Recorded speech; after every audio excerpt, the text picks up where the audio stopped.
I was this close. I was this close to buying the cloud versions of the Kingdom Hearts series when they launched on Nintendo Switch back in the day. At the time, I wanted to replay the games I had already played, and I wanted to play the games I hadn't experienced yet. And they put them all out there. This entire collection, Kingdom Hearts 1, 2, and 3, plus all of the different expansions and things that they did in one big collection for $90 USD. And as you'll see right here, it is no longer available to purchase. Now, why is it no longer available to purchase? Well, that's because during the Nintendo Direct recently, they announced that these games are getting proper Switch 2 releases. These 3 collections launch on Nintendo Switch 2 October 8th. By the way, quick editor's note, if I sound like I'm thinking, oh, Kingdom Hearts is only going to be on Switch 2 now, it's because I'm mistaken. They are getting 1.5 and 2.5 onto the Switch 1, but it doesn't look like Kingdom Hearts 3 is going to be on Switch 1. So throughout the whole recording, I had thought nothing was going out for Switch 1, but that's wrong. It looks like something is happening for Switch 1 owners, which is good. But yeah, the only Kingdom Hearts 3 mentioned for the Switch 1 I'm seeing are the cloud versions that are no longer available. We'll get to it, but yeah, just wanted to correct that up front. It's a while from now, October 8th, but they're launching all of these on Nintendo Switch 2. It makes sense. The Nintendo Switch 2 is a more powerful console. So it was only a matter of time before they thought, okay, let's make sure that these are like outfitted for the Switch 2, because they obviously probably felt like they couldn't release them properly on the Switch 1. They were cloud versions before. And if you don't know what that means, a cloud version of a game is basically you buy access to the game and you're playing it on your console, but it's actually all of the work, the processing that's being done is happening on a server somewhere else. It's just being streamed to your console in real time. And in my experience, cloud gaming is kind of hit and miss. It really depends on your internet connection and, of course, the servers you're tapping into. So that was what ultimately stopped me. I'm like, I don't really want to spend that much money on a cloud game when I have other means of buying these games and playing them. So I ended up getting the full collection on PS4. I didn't pay that much more for it. In fact, I might have even paid less. I can't remember what I paid for this. It was sealed though. I bought it on eBay. And this comes with not only the games in this collection, but it has like some other ones too. Like Birth of Sleep, and I don't know. I'm not fully up on my Kingdom Hearts lore. It's a pretty good set. It's supposed to be like all of it. So all right, what's the big deal? We have these games coming on Switch 2, and they are simply discontinuing the Switch 1 versions of the game. What's the big deal? Well, the news we got today was kind of alarming because I see this story from GameSpot. And it said that you need to buy the new versions to keep playing the games. And that was kind of weird because in the Direct trailer, they say this. If you have the cloud versions on Nintendo Switch, you can transfer your existing save data to these Nintendo Switch 2 games. So they're basically saying, hey, we see that you were playing the Kingdom Hearts games through the cloud on your Switch 1, and we see that you bought the collection on Switch 2. So guess what? We see your save data. We put it on there for you. We imprinted your save data so you don't have to worry about like keeping up with your progress in all these different games. Great. That's what you should do. Also, we're not going to support the cloud version anymore, so no one's allowed to buy it. We're discontinuing these servers. Okay, fine. Like, that's your right to do that. You have to maintain those servers for people. Cloud streaming it's just kind of an expensive deal, so I get it. But if I paid $90 for this set, I would assume that the cheaper, $75 set of games is something that I get to have for free because I already gave them $90 and now they're taking the games away from me. Because here's the thing about cloud gaming. It's in their cloud. It's not yours. It's not on your console. And so when they end service for those servers, you can't access the thing you bought anymore. This is different than if they decide one day to stop selling this collection. If you bought it, you can go on your 3DS and do this too. The games you purchased on your 3DS, you can still download because you purchased them and they're still supporting the servers that allow you to download those games back onto your system. And it wouldn't be a big deal. You would be like, yeah, okay, I can't buy it like as a new customer, but at least my purchase is kind of protected and I can download it again.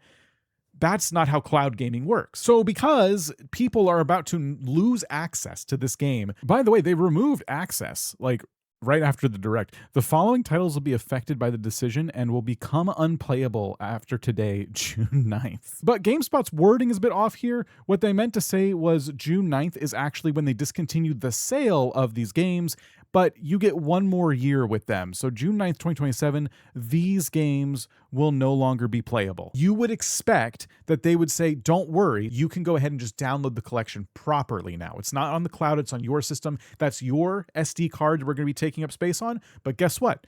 You already paid us, so here you go. That's what I expected them to do. When I saw this news in the Direct, I wasn't worried about it. I'm like, oh, that's cool. Finally, I don't have to play this in the cloud if I want to play it on my Switch. But here's what they decided to do, because to them, this is like a new product, right? So the Kingdom Hearts series that you bought that was via the cloud, if you bought that, you're eligible to receive a 50% discount on the Switch 2 native versions of the collection. Say what now? I haven't been tracking the price fluctuations of this particular collection, so it's $90 USD, no longer available. I'm going to assume, let's just assume it's always been this price. So if I paid $90 for this and I want to buy this collection, which is cheaper than this collection, why can't I just have it? You're taking something away from me that I gave you $90 for, and in exchange, I get a 50% coupon to buy it again. And I guess it's probably cheaper because this 1 through 3 collection might not be all the DLCs and everything else of the other one. I'm correct me if I'm wrong. I don't know everything that's included with every Kingdom Hearts collection. I'll show you. Like, this is just a confusing game to purchase because there's all these different collections that are all different prices, $50, $40, $60. So I'm just saying, again, like, I don't know the one-to-one transfer of like, hey, I bought this, so what do I get? You know, what price should I have to pay for this? Let's say this wasn't everything, but this one was. Maybe I'd give them a few dollars to make up the difference because I'm getting more content, but it seems like I'm getting less content. I think this is probably more content than this collection, and yet I still have to rebuy it, but don't worry, I get 50% off. Sorry, I'm rambling in circles now. I think you understand why I'm a little frustrated. I mean, look, I got out of this, right? I saw that this was a bad idea for me, and I bought something else to scratch this itch, and I'm really glad I did. But I still don't like watching ownership get stripped away from people. If you can't tell, I'm definitely an advocate for the Stop Killing Games movement. I think it's a very good thing for the industry to have to recognize when they sell somebody something and then they take it away, that they have to come up with a plan for that. That's the essence of Stop Killing Games. If they're going to discontinue a gaming service, they need to find an end-of-life plan so the people who gave them money expecting a product in return actually remain whole in that situation. But Square has decided, since they don't have to abide by that right now, that's not law, they're going to go ahead and take even more of your money. If you are a Kingdom Hearts fan and you are somebody who would like to have this collection, then you have to buy it again. They're going to give you a discount, which shows, by the way, that they know what they're doing is not cool, right? Like, they know that this is not a nice thing to do. That's why they're trying to offer a 50% discount, so they don't get in trouble with their fans. If they thought that this was no big deal, then they wouldn't offer a discount. Now, the GameSpot story says that there's going to be a physical version of this collection too. No word on whether or not that's a game key card. Knowing Square Enix, it probably is. I don't know. I don't consider game key cards physical media, just full disclosure. Anyway, this makes sense to me. Like, if I bought Mario Maker 2, a digital copy on the Nintendo eShop, and then later I wanted it physically, that's me buying a second copy of Mario Maker 2. So I wouldn't expect a discount. I wouldn't expect it for free. I'm buying a second version of it. In this case, though, you're not getting a second version of Kingdom Hearts, even digitally, because, again, they're taking it away from you. We're not saying we can't support this anymore. We're done here. And then how long is this going to be last for? Is this a temporary discount? Like, if you don't take advantage of it in 6 months, a year, do they conveniently forget that you bought it at one point? They're probably taking it off the eShop. So where are they logging that information? I don't know. I'm not going to give them a lot of credit right now because I'm very salty. And this is why I just talk about physical media so much these days. Normally I'd save this for the second channel. But it's just the Nintendo Direct just happened. And I know a lot of people in this community do like Kingdom Hearts. So I'm going to talk about it here, even though it's a bit weird for this channel. I think that this is just a huge injustice to people who are a fan of this franchise or any franchise that goes through this type of shift where they're like, hey, we had a thing, but we pulled access from you. Sorry, guess Stop Killing Games should really be law, huh? Anyway, we'll take some more money, please, if you want to buy that, if you want to keep playing it. But whenever I bring up this topic, I get trashed sometimes. People really get upset at the idea that like physical media is this thing that we need to champion in a world where it's so easy to just go ahead and buy stuff online. And I mean, stuff like this eventually becomes more plastic waste, you know, one way or another. And I agree that it's really cool to be able to download our games onto our consoles, and we get to like have this whole game library without ever opening a plastic case and, you know, putting in a cartridge or anything like that. That's cool and convenient and nice. But these companies have proven over and over and over again they can't be trusted to honor their end of the agreement. They're protected because their terms of service or whatever allow them to pull this access away. Like legally, I think anyway, I'm not a lawyer, I think they're legally allowed to do this. And that's what these laws, the Stop Killing Games movement, is trying to change. But in the meantime, I'm sticking to physical media, and I don't care what anyone has to say. If you think I'm wasting space in my house, that's my business.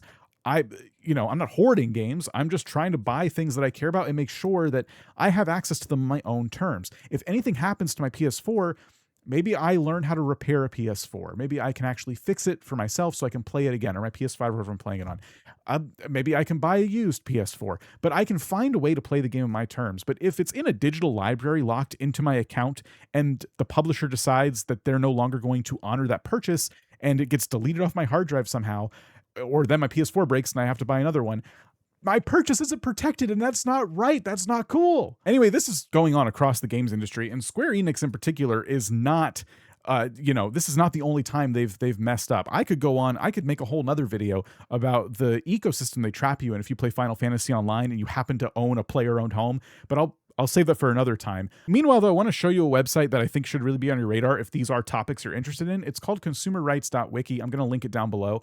This is a place where people log instances of things happening, where companies change the terms of the sale after you've already given them money. And, you can see a whole bunch of examples here. I don't feel confident enough as a writer to create an article about this, but I hope somebody does. Because right now, if you type in like Nintendo, for example, there are articles that show up about Nintendo. But if you start typing in like Square Enix, that doesn't come up. Kingdom Hearts, doesn't seem to be anything for that. So unless I'm using the search function wrong, no results for Kingdom Hearts. So I do think like an article like this about this topic should definitely exist. And I don't know, maybe I'll give it a crack and try it out, and someone will edit it and make it look nice, I'm sure. But this is something like, this is a resource that is really good to have, because this isn't just exclusive to video games. This is happening across just all industries. You saw John Deere on there, that they're one of the pioneers of making it difficult to own the things that you buy.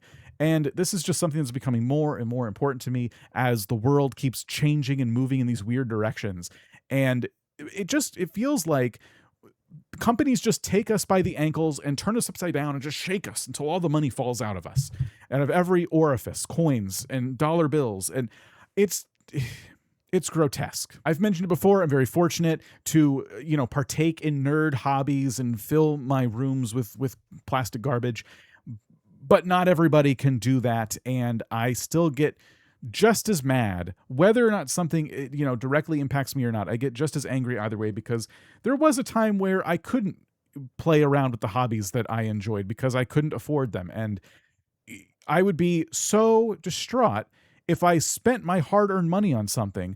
I mean, $90 for a game collection is so much money, considering people working for like minimum wage. And like, I love Kingdom Hearts so much. I just like, it makes me happy. So I'm going to save up for a while and buy it.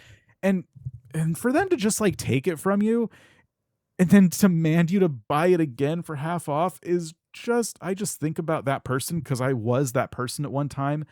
And I think about just how angry that would have made me. So yeah, maybe more stuff like this in the future if I'm brave enough to post it. Shout out Louis Rossman and, for setting up the consumerrights.wiki site. And if you have stories like this you want to share, and you are a competent writer, maybe go on there and like, share instances where you've seen people, take something away that someone else paid for it, because it happens way more often than it should. And I really, really hope that Square Enix walks this back and decides to honor the sale of their product. It's bad enough that the Switch 1 owners just can't do anything until they buy a Switch 2. At least let the Switch 2 people keep playing the thing they bought.